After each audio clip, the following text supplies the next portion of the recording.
Bonjour, je m'appelle Monsieur Bissan, docteur en chimie organique, minérale, analytique et industrielle de la faculté des sciences de Montpellier. Donc voilà, dans cette vidéo, je vais vous montrer encore une représentation symbolique des atomes et par la suite, nous allons s'entraîner sur le remplissage d'un tableau concernant la composition des atomes à l'état fondamental et dans le cas des ions. Donc, commençons par la représentation symbolique des atomes. Donc, les atomes sont représentés par X, Z, A, Z étant le numéro atomique et A, la masse atomique. A est également aussi le nombre de protons et neutrons. X représente le symbole de l'atome, autrement dit, c'est la première lettre de l'atome. Comme vous voyez ici, l'hydrogène H, donc X égale H. Pour l'hélium, X égale HE. Pour le lithium, X égale Li. Pour le beryllium, X égale Be. Pour le bore, X égale B, etc. Donc, vous constatez que deux atomes ont la même lettre au début. Donc, on rajoute une lettre minuscule à côté pour différencier les deux atomes. Donc, l'hydrogène, c'est H, l'hélium, HE, pour différencier l'hydrogène de l'hélium. La même chose pour le beryllium et le bore. Le beryllium a une petite lettre minuscule à côté. La même chose pour le carbone, c'est C, et pour le chlore, c'est Cl. Donc, voilà. Nous avons ici quelques masses de l'électron, la masse du proton et la masse du neutron, et la charge de l'électron, la charge du proton et la charge du neutron. C'est pour les retenir pour des exercices ultérieurs. La masse de l'électron, c'est 0,910, 953, 10-30 kg. La masse du proton, c'est 6723, 10-27 kg. Et la masse du neutron, c'est 1,675, 10-27 kg. Donc, vous voyez que la masse de l'électron est négligeable devant la somme des masses des neutrons et protons qui se trouvent dans le noyau. C'est pourquoi la masse de l'atome est concentrée dans son noyau. La charge de l'électron, donc l'électron est chargé négativement, d'où le signe moins qui se trouve ici. Donc, la charge de l'électron, c'est moins 1,62, 10-19 coulombs. La charge du proton, donc les protons sont chargés positivement, donc d'où le signe plus qui se trouve ici. Donc, la charge du proton, c'est plus 1,602, 10-19 coulombs. Donc, si vous faites la somme des charges positives dans le noyau, plus la somme des charges négatives autour du noyau, vous trouvez que dans l'état fondamental, la charge de l'atome en général, c'est 0. Donc, la charge des électrons plus la charge des neutrons s'annule. Donc, la charge du neutron, les neutrons sont électriquement neutres, ils n'ont aucune charge, donc c'est 0 coulomb. Donc, à l'état fondamental, ou dans le cas où les électrons sont électriquement neutres, le numéro atomique Z est égal au nombre de protons. Donc, Z est égal à P. Et Z est égal au nombre d'électrons dans le cas où l'atome est électriquement neutre. L'exemple de l'atome dans son état fondamental. Donc, je vais vous montrer dans cet exemple d'où vient la charge négative, la charge nulle des atomes à l'état fondamental. Donc, dans le cas du lithium, Z égale 3, le nombre de protons égale 3. Donc, voici les trois charges positives au centre du noyau qui correspondent aux 3 protons et 3 électrons autour du noyau. Donc, vous avez 3 charges plus des 3 protons qui se trouvent au milieu dans le noyau. et les 3 charges négatives autour du noyau. Donc si vous faites la somme des 3 charges plus et 3 charges négatives, donc ça vous donne un 0. Donc on écrit le lithium 3 avec un petit 0 ici. Donc normalement ce 0 on ne l'écrit pas, d'où la lettre 3Li. Donc à l'état fondamental, les atomes, tous les atomes du tableau périodique sont électriquement neutres. Donc maintenant, nous allons voir le cas des ions. Donc les ions, on trouve 2 sortes d'ions, des ions plus et des ions moins. Les ions plus, c'est des cations, et les ions moins, c'est des anions. Donc pour retenir que les cations sont toujours plus, donc il suffit de voir ce T-là, cation avec un T. T, c'est un petit plus là, donc c'est pour savoir que les cations sont... C'est une astuce pour comprendre que les cations ont une charge positive. Donc les cations sont des atomes ayant perdu un ou plusieurs électrons. Dans le cas où l'atome perd un électron, il est chargé plus, et dans le cas où il perd 2 électrons, c'est 2 plus, s'il perd 3 électrons, c'est 3 plus, etc. Donc, voilà l'explication du cas du bord B+, avec Z égale 5. Donc, dans ce cas, le beryllium a perdu un électron. Donc, je vais vous écrire l'atome dans son état fondamental avant de perdre un électron. Donc, il a 5 protons au centre du noyau, d'où les 5 charges plus qui se trouvent ici au milieu, et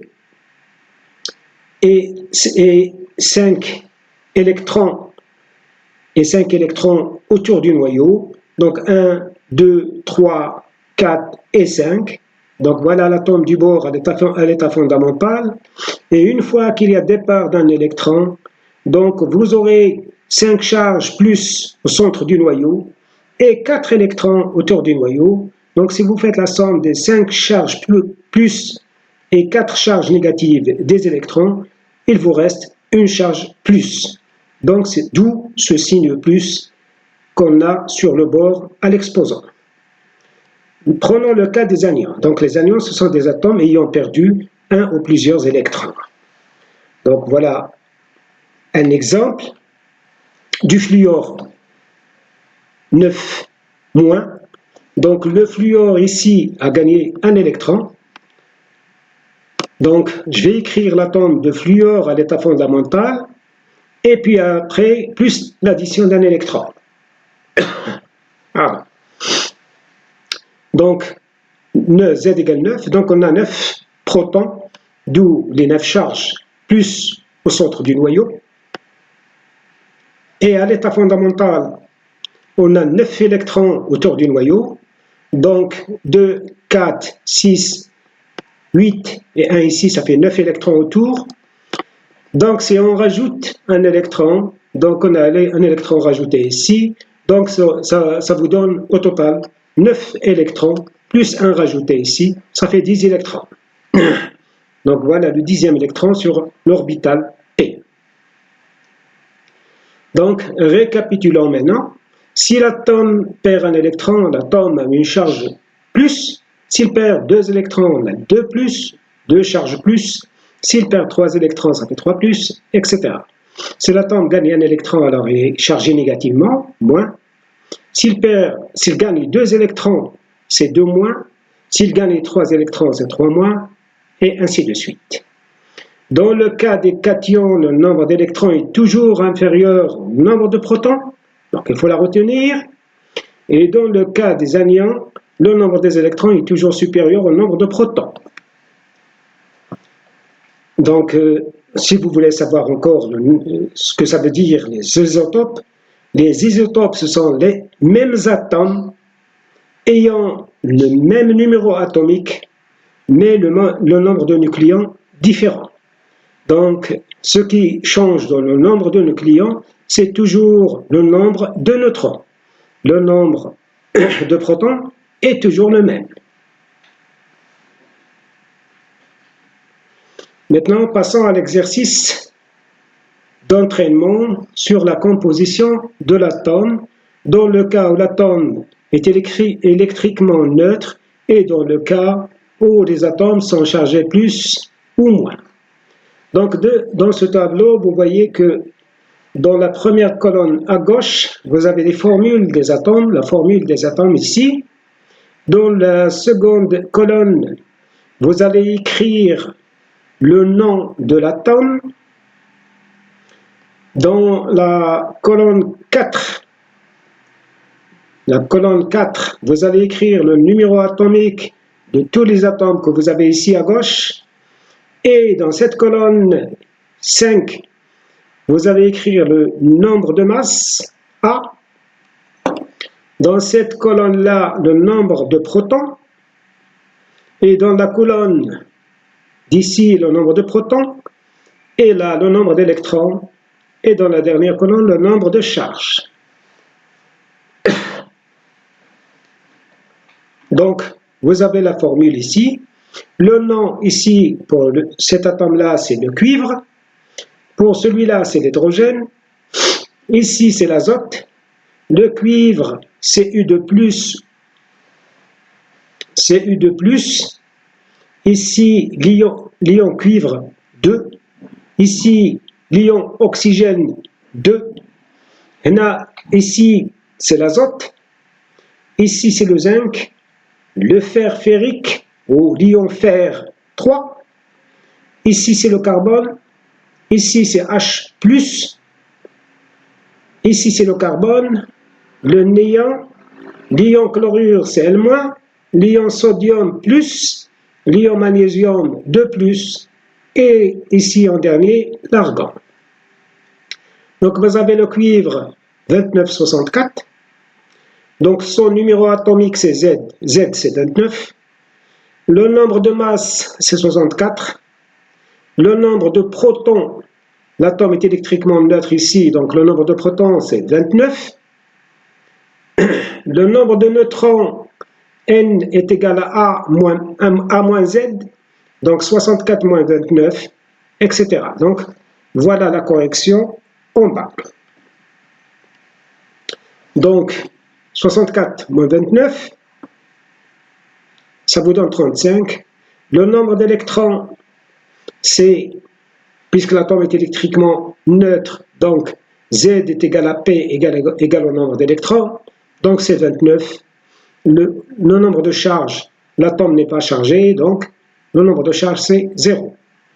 Prenons l'exemple d'hydrogène, 1, donc le numéro atomique c'est 1, c'est Z. Le nombre de masse c'est 1.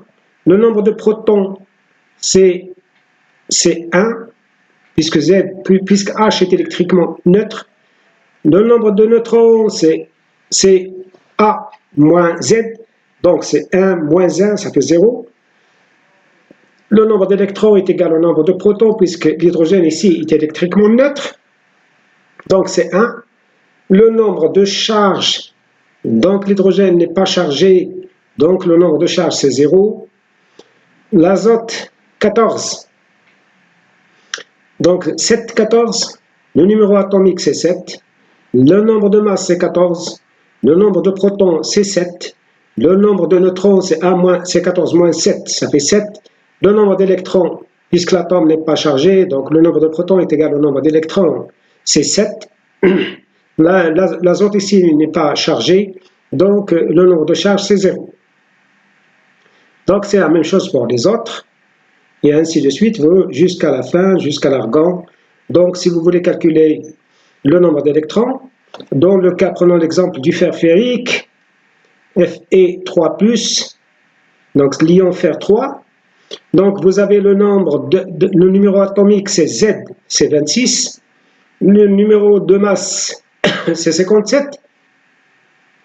Le nombre de protons c'est Z, c'est 26. Le nombre de neutrons c'est A moins Z, c'est 57 moins 26. Ça vous donne 31. Donc le nombre d'électrons, l'atome est chargé 3+, ça veut dire il a perdu 3 électrons. Donc c'est Z moins 3, ça vous donne 23. Le nombre de charges ici, l'ion Fe3+, est chargé 3+, donc c'est plus 3. L'oxygène O2-, donc ici, le nombre de neutrons, c'est 16 moins 8, ça vous donne 8. Et dans le cas du nombre d'électrons, donc l'oxygène a gagné 2 électrons, donc 8 plus 2, c'est 10 électrons. Et le nombre de charge, c'est moins 2. Pour les ions, pour le sodium, donc il a une charge plus, donc le nombre d'électrons, il a perdu un électron, c'est 11 moins 1, ça vous donne 10, et le nombre de charge, c'est plus 1. Mg de plus, donc 25 moins 2, ça vous donne 13 pour le cas des neutrons. Et pour le nombre d'électrons, Mg de plus a perdu 2 électrons, donc c'est 12 moins 2, ça vous donne 10. Et le nombre de charge, c'est plus 2. D'accord? Donc, y a-t-il des isotopes parmi ces atomes? Oui. Donc, vous avez le carbone 6,13 et le carbone 6,12. Et pour l'azote 7,14 et l'azote 7,13. Y a-t-il des atomes ou ions qui ont le même nombre de neutrons? Oui. Donc, vous avez ici l'azote et le carbone. Donc, 13 moins 6, ça vous donne 7. Et 10 et 14 moins 7 pour le cas de l'azote, ça vous donne 7. Donc, ils ont le même nombre de neutrons. OK? Donc, pour finir, si cette vidéo vous plaît, vous pouvez vous abonner et vous pouvez me laisser des commentaires pour vous répondre dans la prochaine vidéo. Salut!